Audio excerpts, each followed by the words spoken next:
magacayga waa Faadimo Jeylaani Cabdi. Waxaan ku soo kornay aan ku soo barbaarnay waa koofiyadan Baraawe oo reer Baraawe aan ay ku yihiin. Koofiyada sidiisba waxaa qaadanayaan ulmaawadiinyaasha, akhyaariyaasha iyo xilwaanyaasha aa qaadanayaan. Maxaa kale ku soo heri wiilasheena anaka reer Baraawe ahaan qaansaa waxaa nooga go'san wiilasheena maalintii oo iika meherkooda dhacayaan inaa madax oo loogu geliyo sunnaan dhaheena, macnaha nabigeena lagu soo gaariyaan dhaheena.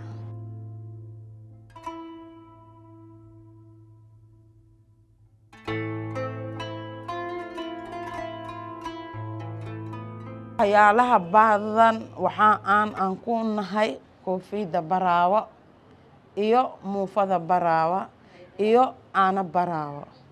saddexdaas shay meel Baraawe ka ahaynin meel kale ma laga helo. 13 jir oo dugsi aan dhiganayo aan sameynaayo.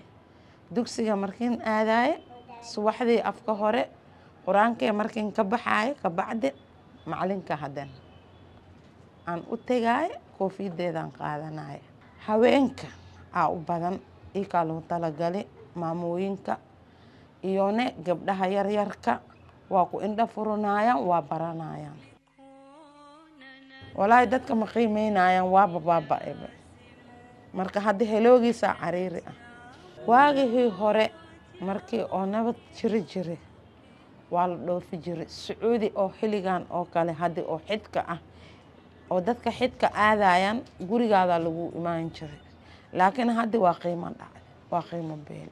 dadka sameynayaanba wixii dhintay, wixii duqoobi, wixii dhoofe, shanta waxba oo soo hereenna waa ka tanasuleen.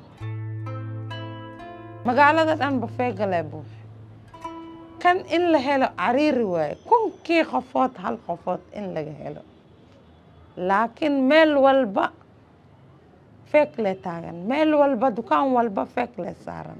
walaahi mustaqbal waa leeyahay laakiin garabaas u baahan yahay inaa qof garabka oo kuu siiyo.